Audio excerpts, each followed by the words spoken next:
The views expressed and the opinions given by the individual host and their guests do not necessarily reflect those of ParaX, its affiliates, or its sponsors. All these voices.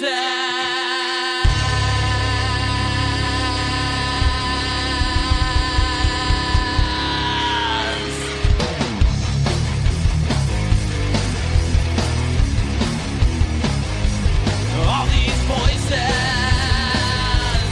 All these things you can't explain. All these painful memories.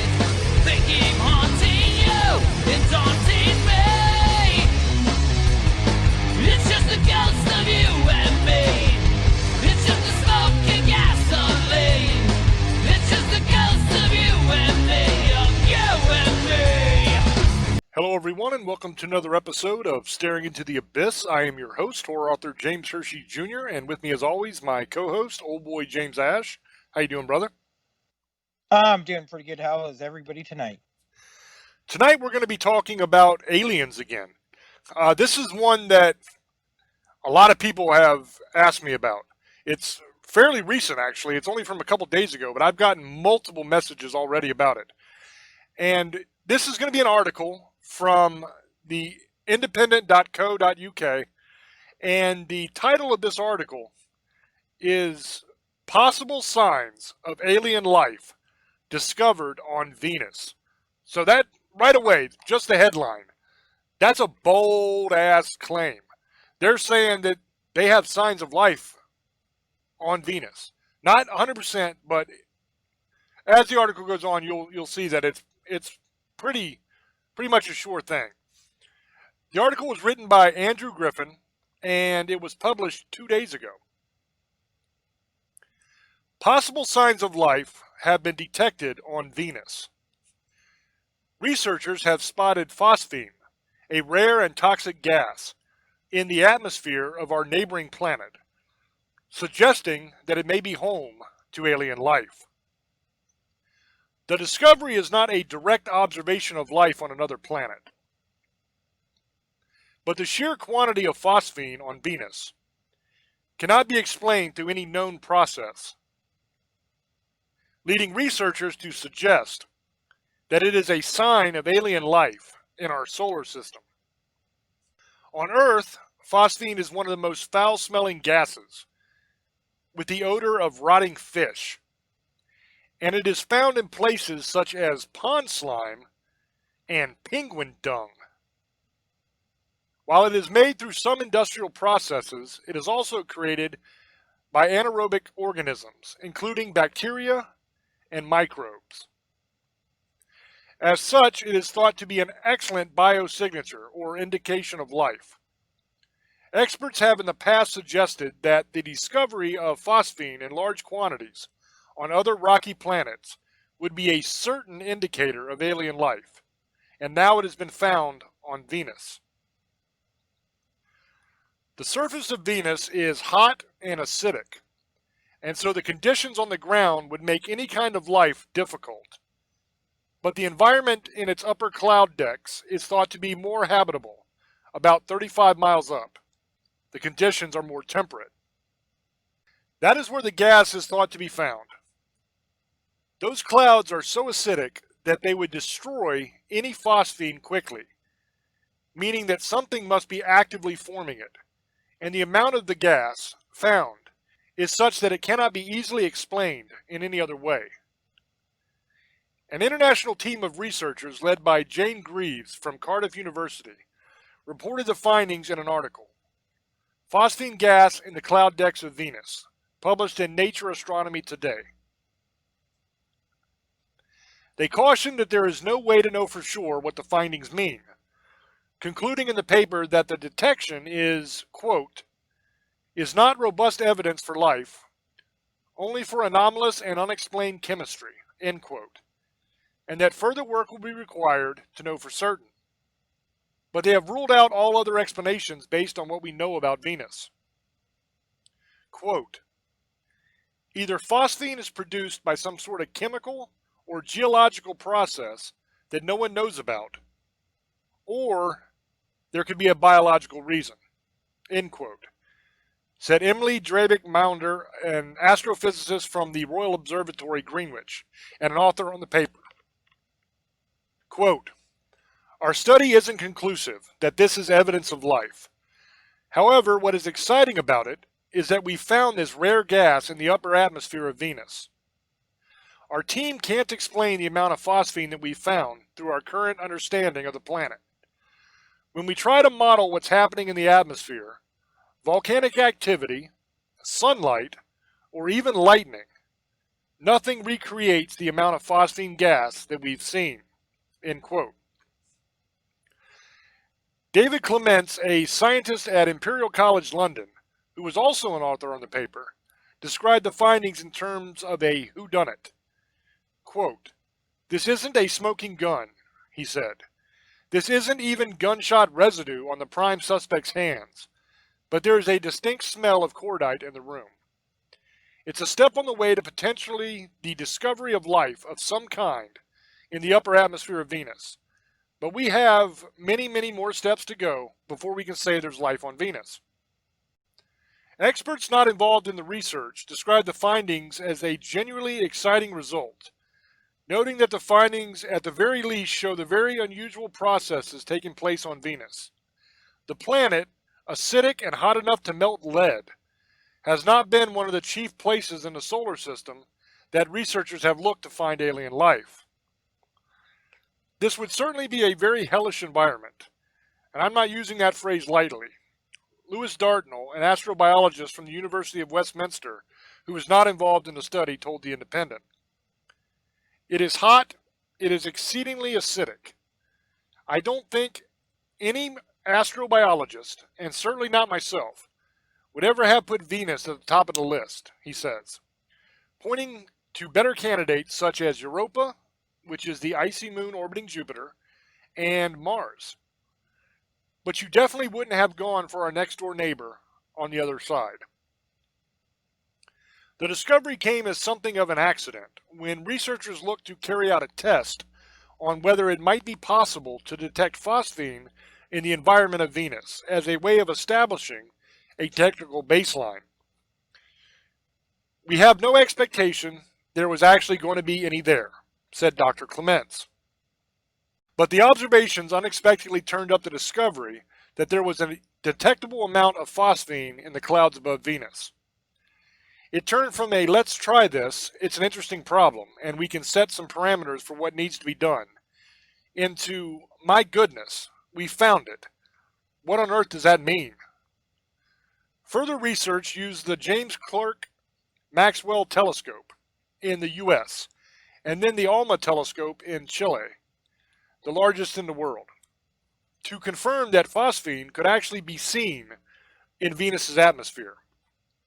A unique signature could be spotted in the data, and indicated that some 20 parts per billion of the clouds on Venus was made up of phosphine. This was an experiment made out of pure curiosity, really, taking advantage of the James Clerk Maxwell's telescope, JCMT, powerful technology, and thinking about future instruments, said Jane Greaves of Cardiff University, who led the study. "I thought we'd just be able to rule out extreme scenarios, like the clouds being stuffed full of organisms. When we got the first hints of phosphine in Venus's spectrum, it was a shock." Helen Fraser, an Open University researcher in astronomy, described the team at that moment as very excited, and that it was a butterflies in our stomach moment.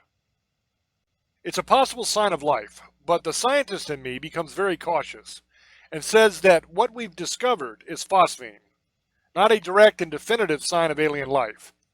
However," she noted, "as you peel back all the layers of finding alternative possibilities, which Dr. Fraser described as a long process of consulting the existing research to understand if anything else could produce such quantities of phosphine, you are left with the realization that the simplest explanation is that there is some form of life generating the gas." The breakthrough comes after a major paper published last year indicated that phosphine was perhaps as certain a sign of life as there could possibly be. I'm going to read that again for you, because that's very important.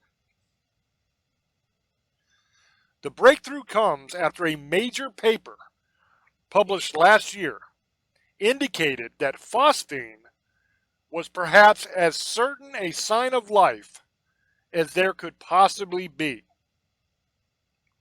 The MIT research found that if phosphine were found on a rocky planet, it would be a decisive sign of alien life. Here on Earth, oxygen is a really impressive sign of life, said Clara Sousa Silva, a research scientist in MIT's Department of Earth, Atmospheric and Planetary Sciences, who was lead author on that paper and was part of the team behind the new discovery. But other things besides life make oxygen too. It's important to consider stranger molecules that might not be made as often, but if you do find them on another planet, there's only one explanation, she said in a statement when that work was published. Scientists now hope to carry out further work to better understand the processes that are happening on Venus, and whether there might yet be an undiscovered explanation for the phosphine that does not point to alien life. That will include watching Venus over time to understand whether the amount of phosphine alters through the year. Scientists can then look for trends or changes over time, which could in turn give a bit more of a clue about where the phosphine gas is coming from. But the most important work will be sending a spacecraft out to Venus to study the atmosphere directly by hovering in the clouds that could contain the life and examining what can be found there. If we want to confirm life in the clouds of Venus, then what we really need to do is send a spacecraft to study the atmosphere in detail, said Dr. Drabik Maunder. The absolutely perfect situation would be to launch a sample return mission, which could bring back some of the atmosphere for study back on Earth, said Dr. Clements. Assuming there is life there, you can apply everything we can do in a ground-based lab to deeply understand what's going on, he said, examining the actual biochemistry to figure out exactly how any possible life might actually work. Any Venusian life is likely to be single-celled bacteria-like life forms that live in the liquid droplets that make up the clouds hovering over the planet's surface, scientists have speculated. Those liquid droplets are made up of up to 90% sulfuric acid, about 1 billion times more acidic than even the most acidic environment on Earth. And so it is likely to have some substantial differences from anything that could be found on our planet. But the researchers will also look to discover the underlying processes that allow that life to thrive and reproduce, which could allow us to answer some of the most profound questions about life itself. If we do confirm that there is in fact life there, the next thing we're going to want to check is if we're related, says Professor Dartnell. Does it use DNA proteins that are the same as us, or is it fundamentally alien? If it is the latter, then it would tell us that there is an independent origin of life, that it wasn't transferred from Earth to Venus. In the early days of the solar system, the planets were effectively sneezing on each other, said Professor Dartnell, in a way that could have transferred life between the different worlds. If the two things happen separately, however, then it could suggest that life is spread throughout the universe. Given that the discovery happens to have been made on our neighboring planet, it would indicate the same could have happened elsewhere and further away. If life formed independently on Venus, then life is probably a lot more common than we thought, said Dr. Drabik Maunder. And that is the end of this article. Now, there are a couple things to talk about in this article, and one of them is that I learned something completely new that I did not know before, which is always great as far as I'm concerned. I learned that penguins have some of the foulest smelling dung around. Now, you wouldn't expect that. I mean, they equate it with pond slime and rotting fish in this article. Now, penguins are very, very cute. They're like the coolest little animal, right? You would not expect that their poop smells horribly bad like that. But it does apparently, and I learned that. Doesn't really have anything to do with whether there's alien life on Venus, but it's something that I did not know. I also learned that Venus itself must really, really stink. Because it has so much phosphine in the atmosphere, it must really reek there. Now, we'll probably never find out because the air there is so acidic with sulfuric acid that we literally couldn't breathe it. I mean, we would die if we went to Venus. Not only the sulfuric acid in the atmosphere, but also it's hot as hell on Venus. We couldn't survive it. But if somehow we had a suit that would allow us to survive it, it would be really, really stinky there. Which I also did not expect, to be honest with you. I knew Venus was extremely hot, but I didn't expect that Venus was going to stink like that.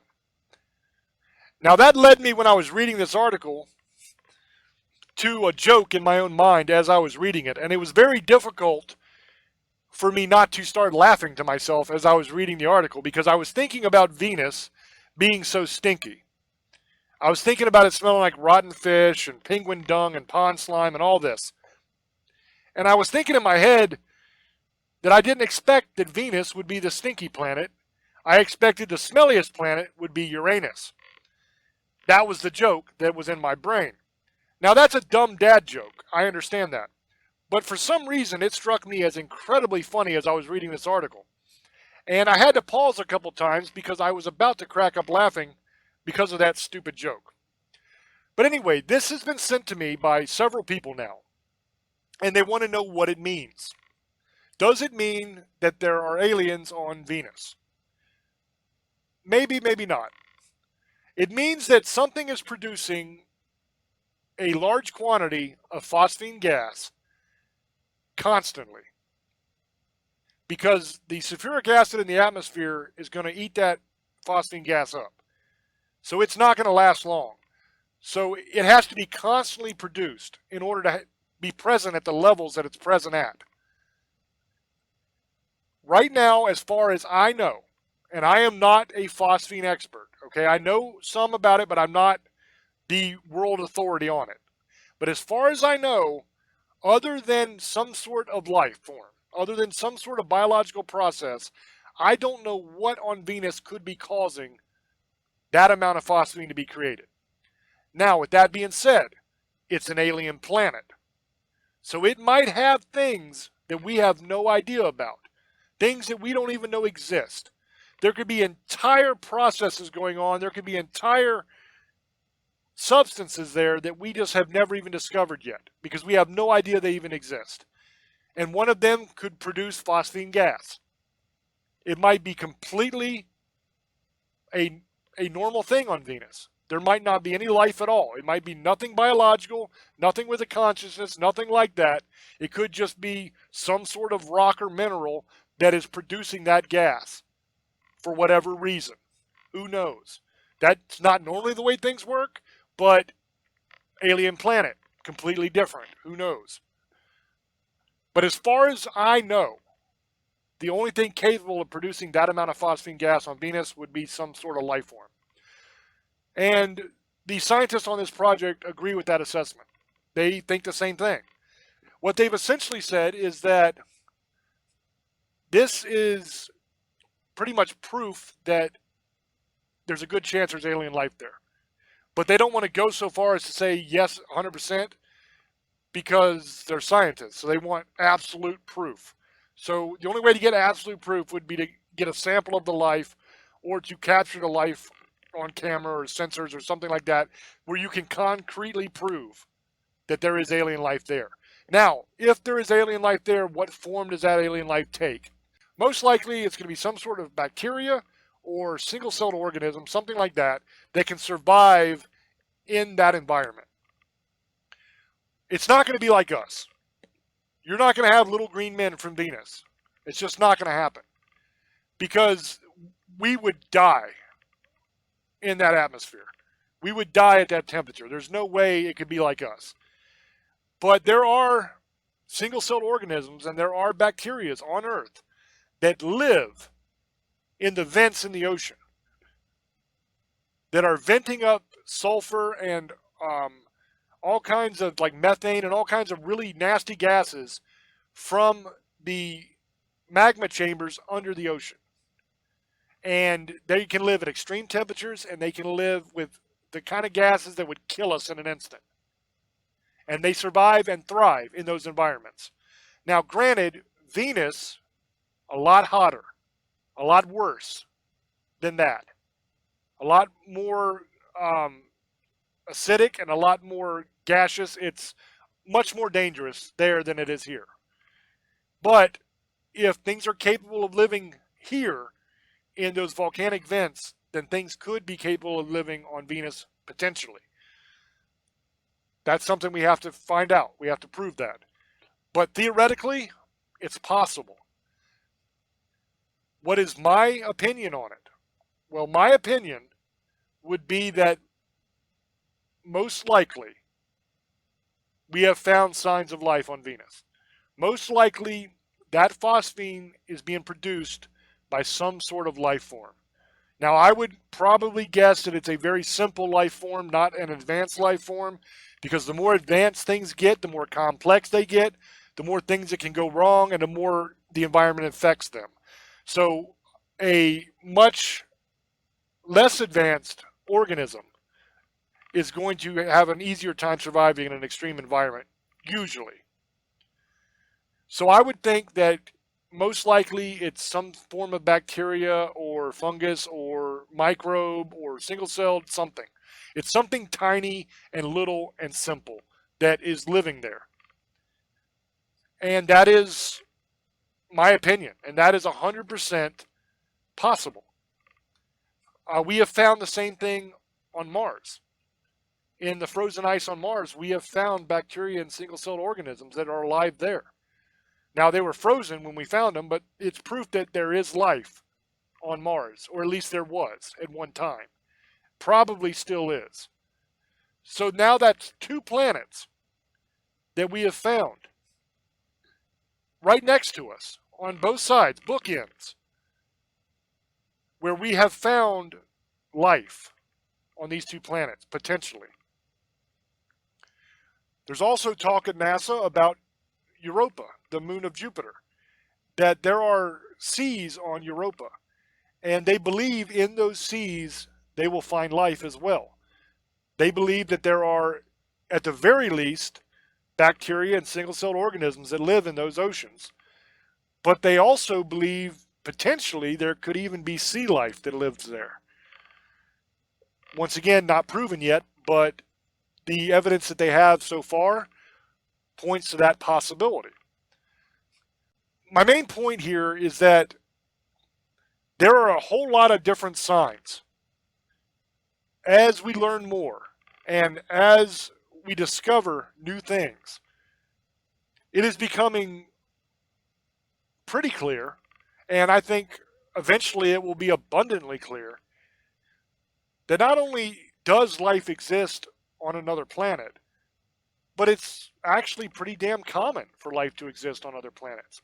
And if you have 3 planets, well, 2 planets and a moon, but Europa is a big-ass moon. It's the size of a planet. So essentially 3 planets in our solar system that have life. Imagine all of the different solar systems out there that are full of planets in the entire universe. I mean, we're just a little speck of dust. Our entire solar system is just a speck of dust in the entire universe. It's so big. And it's filled with all these galaxies and all these solar systems inside those galaxies and planets inside those solar systems. If we have 3 planets in our own solar system that have life, what do you think the odds are that there's other life out there? I would say almost guaranteed, right? It's damn near 100% that it's got to be. So then the next question you have to ask yourself is, okay, if you have life on other planets, what are the odds that life has developed on other planets to an advanced state such as we are? I would say in the entire universe, if we know that life exists, I would say the odds are probably pretty good that somewhere out there in the universe there's another planet that has an advanced life form on it. Now, whether it looks like us and talks like us, who knows? It might be something completely different, something we can't even imagine at this point. It might be just some big blob of a thing that has a consciousness and can think. Who knows? But the odds are pretty damn good that somewhere out there in the universe, there's another planet that has advanced life. So then that leads obviously to the next question. If there could be life out there as advanced as we are, why couldn't there be life out there much more advanced than we are? All it would really require, if it's a life form that can think, all it would really require is for them to have an earlier start. That's literally it. For them to be more advanced than us. If they started their civilization and started their making of tools and all that kind of stuff 1,000 years earlier, 10,000 years earlier, they would be that far ahead of us. You see what I'm saying? So the odds of there being an advanced alien race capable of traveling here also probably pretty good in the entire universe. So that's my opinion on it. I'm going to throw over to Old Boy and get his opinion on the article and his opinion on life all around the universe. Go ahead, brother. Thank you, brother. And just so you guys know, I actually like this story, but some of the logic in it, man, you lost me because I'm not like into the technical terms. James loves this stuff, so he probably really liked to do this one. Yeah, I believe it's probably true. I mean, there's stuff everywhere. That's not the only life we've found in other planets. We see stuff all the time in our skies. It's just in our old drawings in history. But yes, I believe that's true. I believe that something's making this gas because it just doesn't happen. I don't know what it is because like he was saying, you'd burn up. But that doesn't mean there isn't something there. Just because we can't handle it doesn't mean something else can't. They could have been evolved thousands and millions of years longer than us. They might have something where they're protected, where it doesn't kill them, or their skin got used to it. We don't know what they are. It could be anything there. It could be just organisms, for all we know, or it could be a rock or a volcano. It shoots out this the acid and stuff like that. Well, it could be anything. But I think there's probably life. I don't know what kind of life it is. I don't know what can live in that smell. Like if you ever watched The Labyrinth, the stench, the land of stench, where you touch it, you'd smell forever. That's probably what it smells like really bad. I don't want to get too into it because we're on PG show, but it probably isn't fun, and it probably a place I wouldn't want to be there unless I was like, I don't care what you had. I don't know if they have something to keep the smell, but that would probably not be the place I would want to be.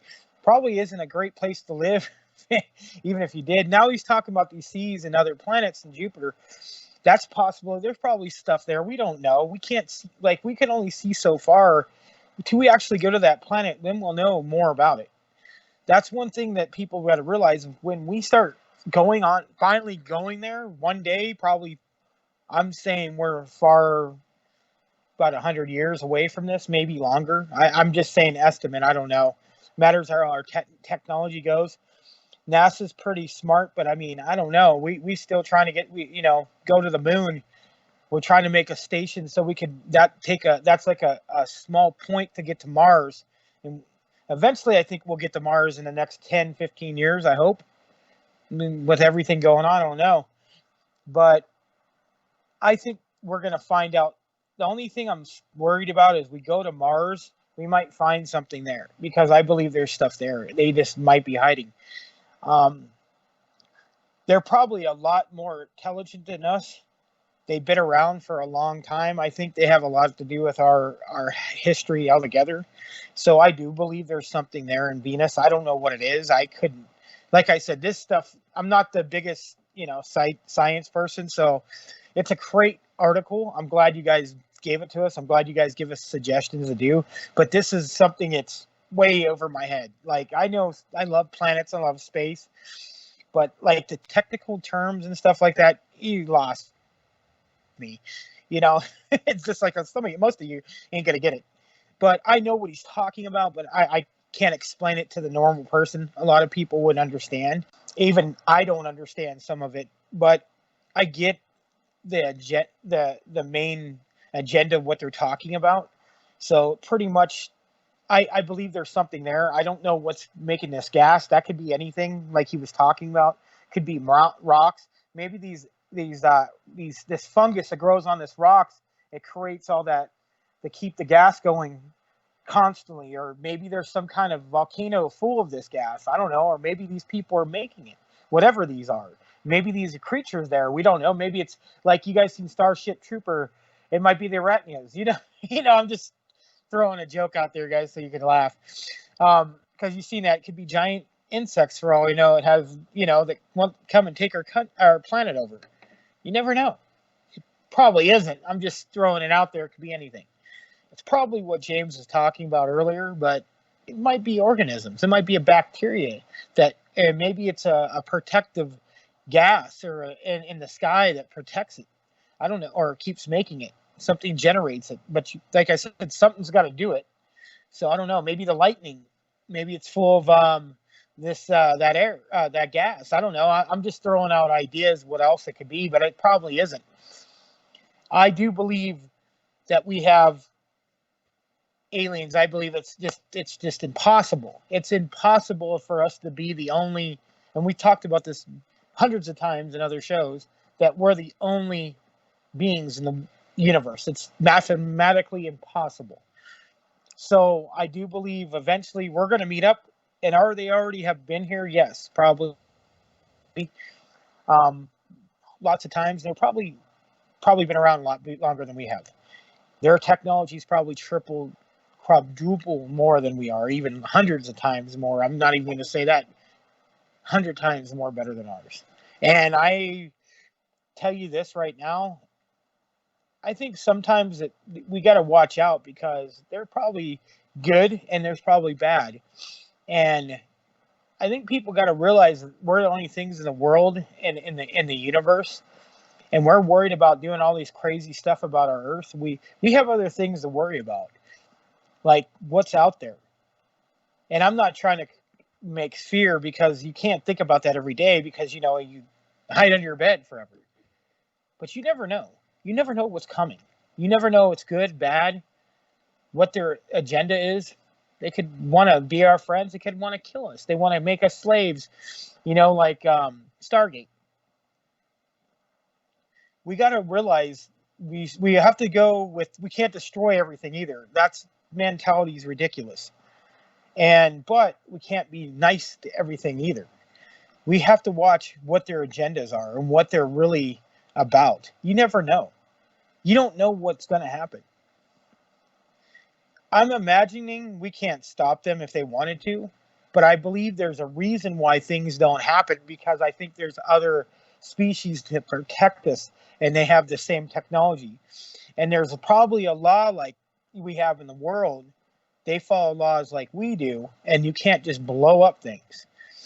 I think maybe one day they might come and take us over. Maybe they'll just be our friends. We don't know what's going to happen.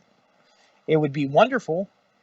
I will tell you this, things are going to change. Your religious beliefs and stuff like that are going to be, a lot of them are going to be out the door. And what you think that the world, we have our own problems, and when we find out we're not the only things, man's going to really get a reality check. And that's what it is. We are getting too big for our britches. And I think a lot of the things we're doing is somebody's going to come and put us in check. I have a feeling it's coming soon. And we're going to find out the reality if we're not what we think we are. We're a very young planet to millions of other ones that are already ahead of us by strides, big strides, rainbow strides. That's a good one right there. And I know you guys, whoever, a lot of people listen to the show, watch it. I hate saying watch because you listen to it. You listen to it on YouTube. It's basically watching the video, but there's no one video us there, but you're listening to us. Tell us what you think. Tell me what you guys think. What your opinions on this is. Do you believe there's other, on Venus, Jupiter? Just tell us anything in general about aliens. We would love to know. Tell us more ideas about shows because we love to get them. I love doing these shows, man. I every time somebody sends us something, we get a topic to talk about. We could do it, and we don't have to sit there and look what are we going to do this weekend? Because there's so much stuff going on, and there's so many shows we've already done, and we can't just keep going over and over the same things. But there's new stuff that gets found out, like this. We didn't know penguin dung smelled so bad, so now to stay away from penguins when they're and using a restroom. Probably don't want to be around them because it probably doesn't smell too well. So we'll leave it at that. So, and we found out that Venus smells like worse than that. So I would never want to go there. I mean, that's really bad. Yeah. Wouldn't have a lighter either. You'd probably blow up the whole planet. When a big giant. I'm kind of wondering if it's like that. If a giant asteroid hit it, wouldn't it unite the whole planet and blow up? Or it already does, doesn't it? Or something like that? I don't know. That's what I would be worried about if I would live in there, if the whole planet would blow up, like an asteroid hit it and make a spark or something and blow up everything. And I could see that happening, That would be crazy, especially if I was one of these, I don't know, whatever's there. It could be just an organism. It could be a whole species of different beings, aliens. And then like he was saying about the oceans there, there's probably something there. There's probably more than just organisms. There's probably stuff floating around that ocean. There might even be land. And we'll just never know.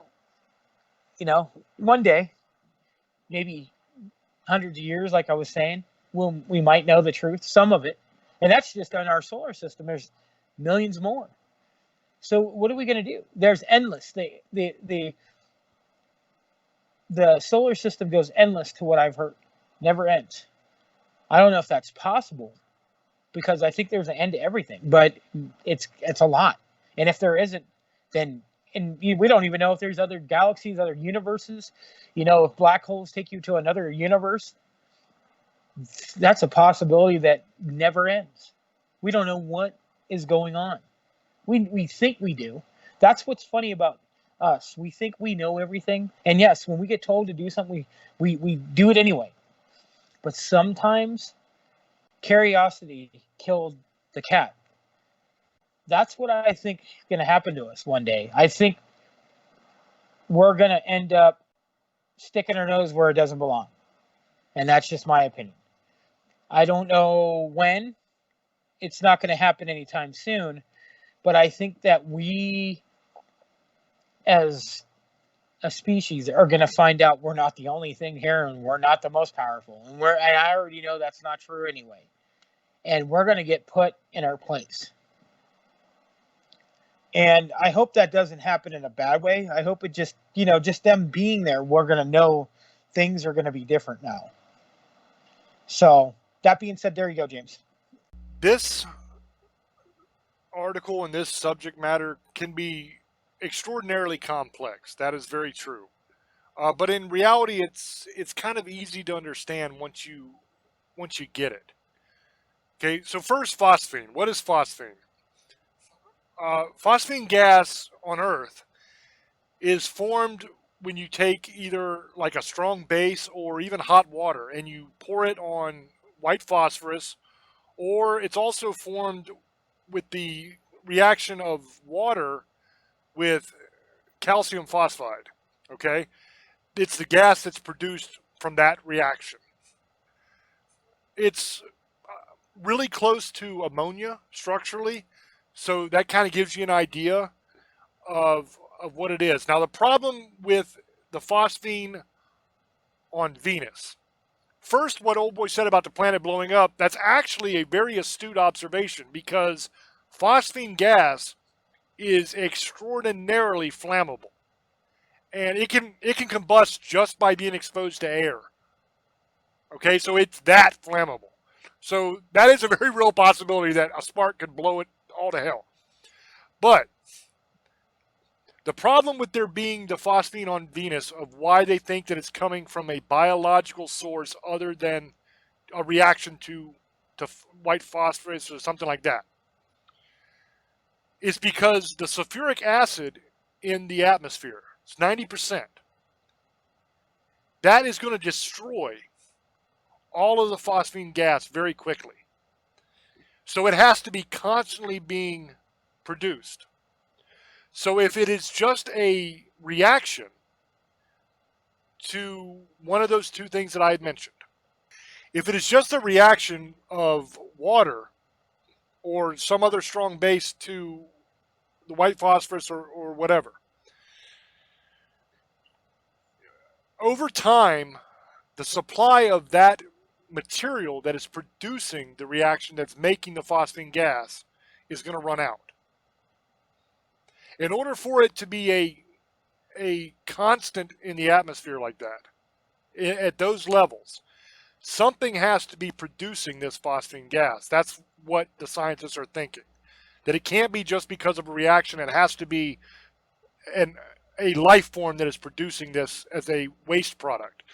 Now, let's take human beings. We take in oxygen and we expel carbon dioxide. So we're breathing in the oxygen, and our waste product from that is carbon dioxide that we're putting back out into the planet. That is breathed in by plants whose waste product is oxygen. So it's a nice little cycle there. We eat food. When we eat the food, it goes down into our stomach and it begins to be digested. Okay, be broken down by the acids in our stomach. But during that process, what is essentially happening is that food is rotting while it's being dissolved. That process creates several different types of gas. One of those gases is methane, is produced by the digestion of our food. That is expelled out of us through flatulence. So when we fart, the methane escapes. Okay, so does sulfur, so does a bunch of other gases that are produced in the stomach escape through the rectum when we pass gas. Essentially what the scientists are saying is that on Venus, they think that there is some sort of biological life form, whether it is a bacteria, a single-celled organism, or even a complex organism. I don't think that's probably possible, but who knows? Some sort of life form is putting off this phosphine gas as a waste product, whether it is through breathing, so to speak, or more likely what it is if it's a single-cell organism, they don't have to breathe. So it's when they're eating, whatever they're eating, they're producing the phosphine gas as a waste product, the same way we would produce the methane or the sulfur or the dozen other gases, right? So essentially what the phosphine levels might be is the waste product of whatever organism is alive there. So essentially the farts of the bacteria. Not really, but that's a good way to look at it to get an easy understanding of what we're talking about here.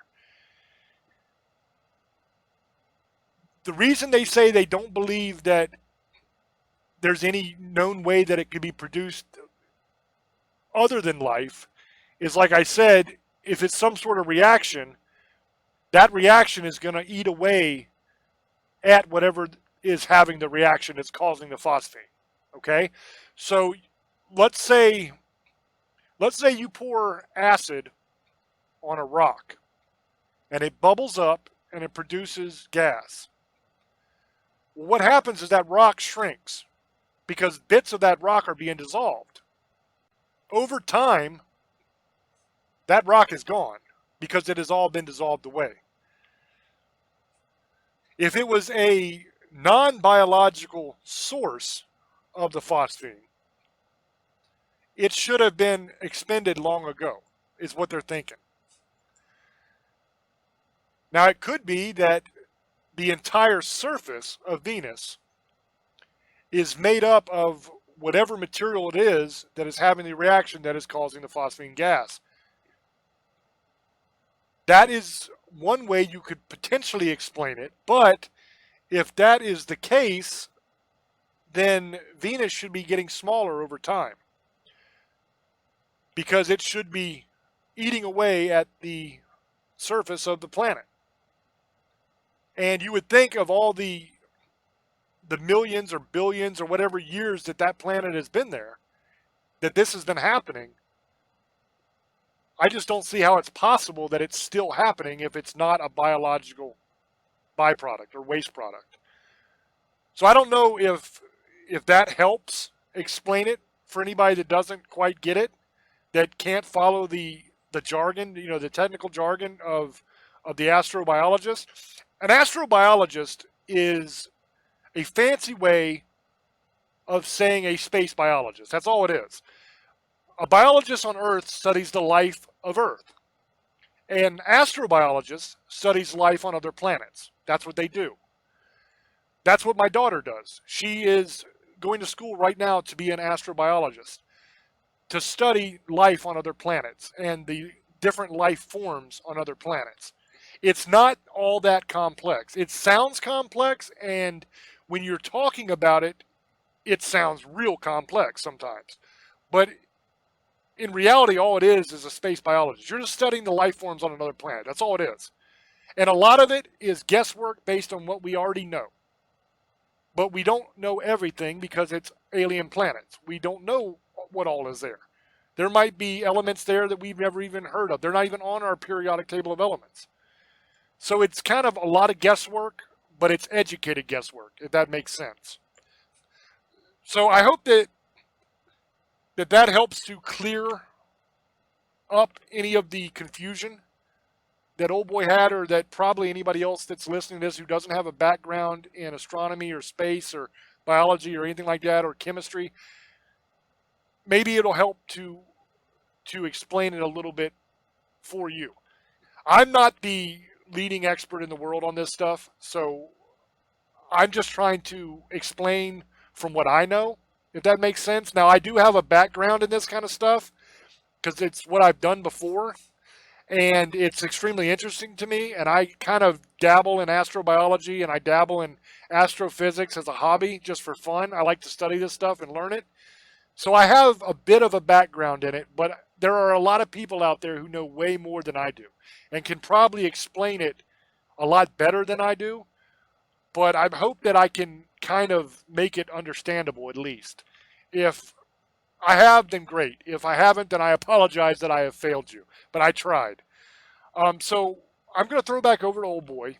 And first I want to know if that helps explain it a little bit to him. If he kind of gets a better understanding of why it has to be biological and what phosphine gas is and the whole thing about it being possibly a byproduct or a waste product. So, old boy, you can go ahead and then you can do your sum up after, brother. Yeah, I kind of get it better. You explain it a little bit better, but still, I get the general idea. So it's not like I'm blind. So people, I know a little bit too, but like I said, it's more of you got to realize what he's talking about. I understand a little bit better now. So I hope you guys enjoyed this episode, guys. We're trying to do a lot of different stuff. This was a lot really different. It was cool. It was a cool show. At least I think there was probably something there. It's probably something like he was talking about a couple minutes ago. Maybe he explained it a little bit better. So I get the general idea, but thank you guys for listening to us on Parax Radio. After 3 years, we love being on here. Hopefully we're going to try to look into other areas. We're still talking about Spotify. We're trying to figure out the kinks and how it can work out. So eventually one day we'll be on there too. But you guys always can check us out on James Hersey's YouTube page. Just subscribe. We got all kinds of new stuff on there. He does the paranormal news. He does video games. Sometimes I'll be on there. We'll try to get new stuff up every week. So at least every other day. And video game videos. I mean, just so you guys know, I know a couple people, we're not trying to overload the video, just giving you something else to watch. Some of our subscribers, something different. So that's all it is. And I love you guys. You guys want any merchandise, he'll tell you where to go. The Teespring store, and you can go get all kinds of stuff, and shirts and blankets, iPhone cases, all kinds of covered masks. So I hope you guys have a good night. I love you, Misfits, Sugar Ladies, Monster Hunters, and Demon Hunters. I love you, and have a blessed be, and have a good night. The most interesting part of all of this for me is not necessarily that they have potentially found signs of life on Venus. Yes, that's cool. Don't get me wrong, I'm real stoked about that. But the more interesting part for me is what is the rest of that circle? I spoke about us breathing, expelling carbon dioxide, plants breathing in the carbon dioxide, expelling oxygen as their waste product that we can then breathe. That is a circle. That is a cycle of life that's wonderful and beautiful. And it even goes further than that, because we eat the dead bodies of the plants as food. And then when we die, we go back into the ground and get turned into nutrients for the plants to eat. So we eat the plants, and the plants also eat us. So once again, another circle. Life is filled with those circles. So what I'm most interested in with Venus is, what are the other parts of that circle? If we do have some sort of life form that is producing this phosphine gas as a byproduct, what is it eating to cause that? That's interesting to me. What is that thing that it is eating producing? What is the other side of that circle? Those are the kind of questions that come to mind for me and make me want to look into it more and to learn more about it and try to discover the answers to that. Now, unfortunately, the only way I'm ever going to discover the answers to something like that is when somebody actually goes there, or we send a probe there that can take samples and we can get the answers that way. So that's not something I can just look up, because we don't know. But it's something to ponder and to think about. I always look for the connections, no matter what we're doing. That's one reason why we are successful a lot of the times in answering a lot of questions and finding a lot of things, is because I look for those connections. Whenever you're dealing with anything, if you're dealing with some old mystery and you're trying to figure out, did this actually happen? You find one thing, one little nugget of truth that you know is fact, and then you look for all the connections to that nugget. Once you start seeing the connections, you can trace those connections and see if they're fact. And they will lead to other connections.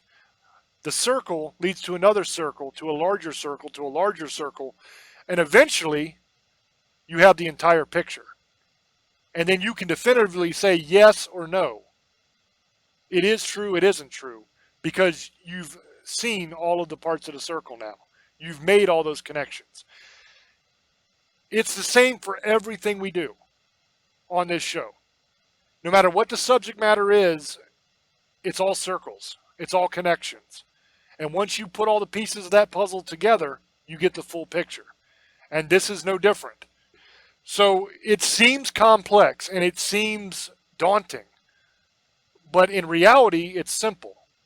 It's no different than anything else we've ever done, just with bigger words. That's the only difference. You're still trying to see if something is true or not. You're still looking for those connections. You're still trying to complete those circles that'll lead to the larger circle and the larger circle. All the different players, all the different connections give you the full picture. With this, we don't have the full picture because we don't know who the other players are. We can't determine what those connections are because that knowledge is not known yet. Eventually it will be. Those circles will fill in and we'll have our definitive answer. So I hope that you enjoyed this episode, and I hope that you kind of got a look inside of the way we do things and the way my thought process works when I'm trying to find an answer to something like this. So once again, as always, thank you for listening. We greatly appreciate all the support that you give us. And until we speak to you again, love many, trust few, and do harm to none. God loves you, and so do we. Bye-bye.